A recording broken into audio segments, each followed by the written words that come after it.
विभाग विनोद में मैं संविनोद आज फिर आपके सामने हाजिर हूँ। चलिए आज फिर चर्चा करते हैं।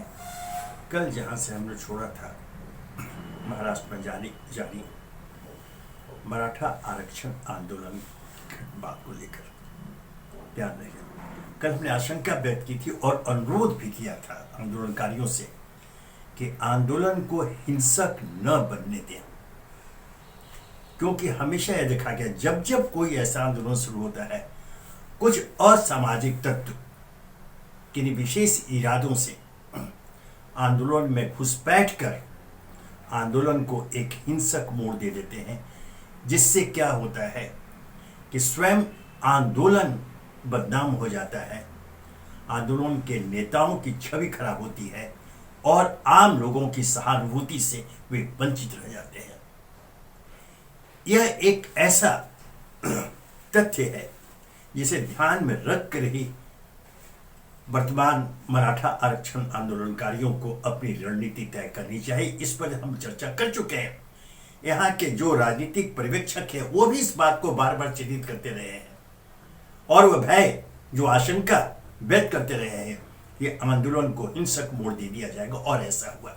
अबे विगत कल जब पूरे मराठवाड़ा को हिंसा की आग में झोंक दिया गया, धधक उठा पूरा मराठवाड़ा, विधायकों के बंगले जलाए गए, निजी वाहन जलाए गए, सरकारी बसें जलाए गई, और तो और महाविद्यालय तक को नहीं छोड़ा गया, महाविद्यालय भवन को भी क्षति पहुंचाई गई। जगह जगह भवनों को, बसों को, गाड़ियों को, निजी वाहनों को आग के हवाले किया गया। क्या यही चाहते हैं मराठा आंदोलन के आंदोलनकर्ता, उसके नेता, उसके रणनीतिकार? मैं नहीं समझता कि कोई ऐसा चाहेगा। बावजूद इसके अगर ऐसा हो रहा है तो यह उनके नेतृत्व की विफलता है, इसका खामियाजा उन्हें ही भुगतना पड़ेगा। बड़ी विचित्र विडंबना है। एक जायज मांग, जी हाँ, मराठा आरक्षण की मांग एक जायज मांग है, एक जायज मांग को लेकर शुरू किया गया आंदोलन को यह गति प्रदान की जा रही है।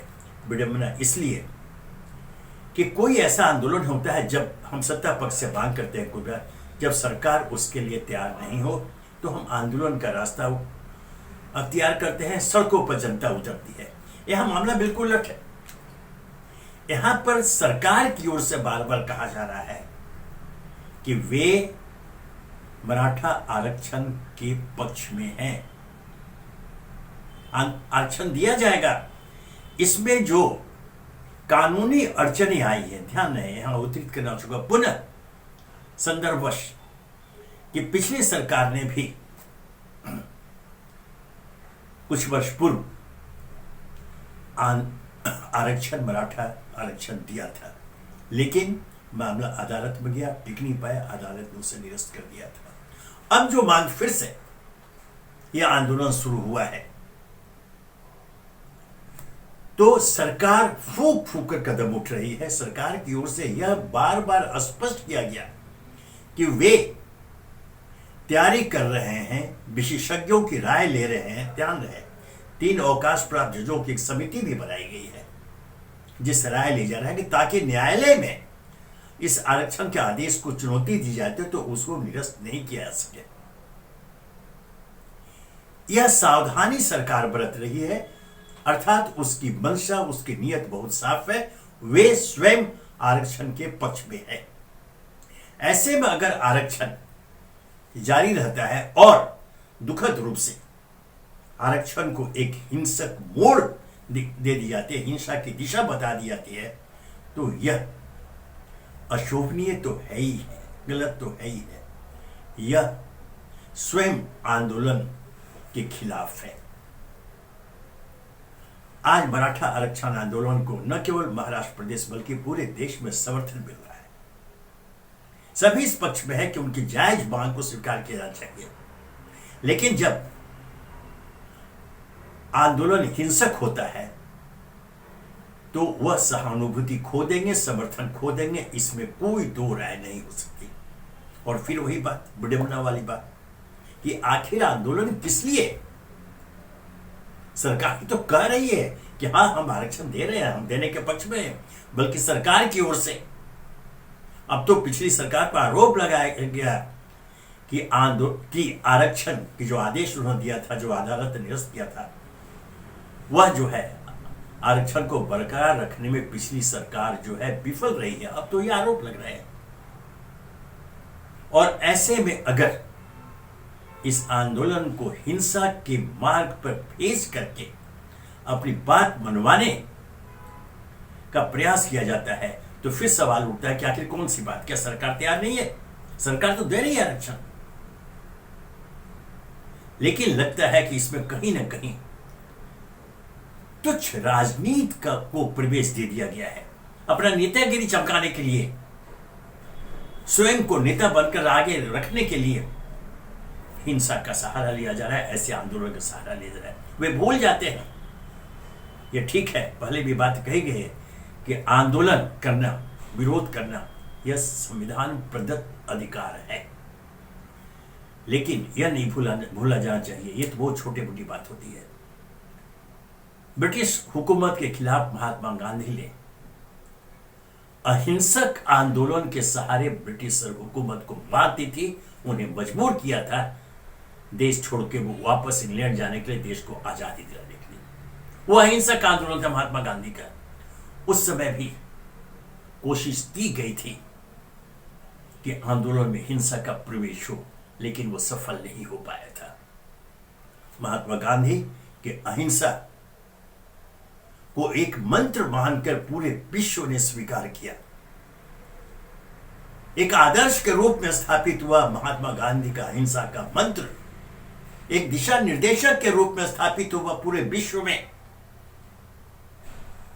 यह अहिंसा की शक्ति है, उसकी ताकत है।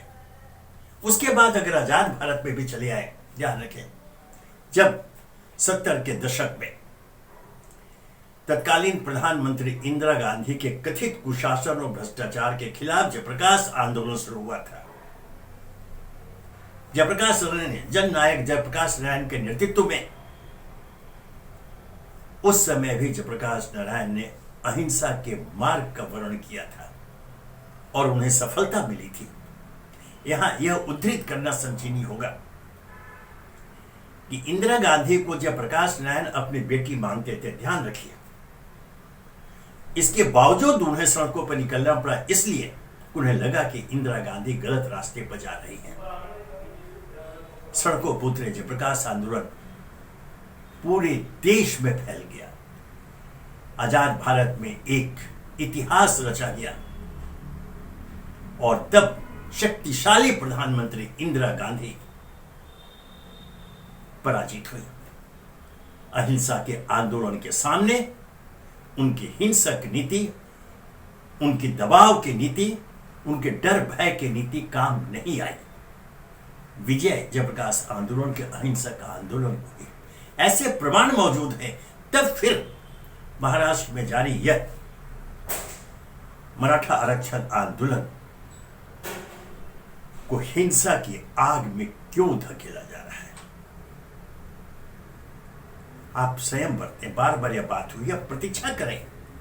जब सरकार कह रही है, कोई आदेश जारी करने जा रही है, सरकार में विरोध, सरकार नकार नहीं रही है, इनकार नहीं कर रही है, वह तो खुद आरक्षण के पक्ष में है, मराठा आरक्षण के पक्ष में है। आंदोलनकारियों को चाहिए कि प्रतीक्षा करे आदेश की। हाँ, उस आदेश में अगर कोई उन्हें कमी नजर आए तो उसके लिए वे सरकार से बातचीत करें, सत्ता से बातचीत करें। इसके बावजूद भी अगर आपकी शंका का, आपकी आशंका के आपके सवालों का जवाब नहीं मिलता, निराकरण नहीं होता है, आप आंदोलन करें। लेकिन एक ऐसे बात को लेकर आंदोलन सरकार के खिलाफ करना, सड़कों पर निकलना, जिसके पक्ष में स्वयं सरकार है, और अब तो उसे आप हिंसक रूप प्रदान कर रहे हैं। ध्यान रखें, इससे न केवल महाराष्ट्र प्रदेश की जनता बल्कि पूरे देश की जनता का सहयोग, समर्थन और सहानुभूति आंदोलनकारी खो देंगे। जो आपकी छुपी हुई आकांक्षा है राजनीति करने के और इसके माध्यम से अपनी नेतागिरी चमकाने की, वो ध्वस्त हो जाएंगे। जनता साथ नहीं देगी। आप एक खलनायक के रूप में स्थापित होंगे, नायक के रूप में स्थापित नहीं होंगे। मराठा आरक्षण की मांग वर्षों से चल रही थी और एक बिल्कुल जायज मांग है, और इसीलिए सरकार, पिछली सरकार भी और यह सरकार भी इसके पक्ष में है। फिर इसका विरोध क्यों?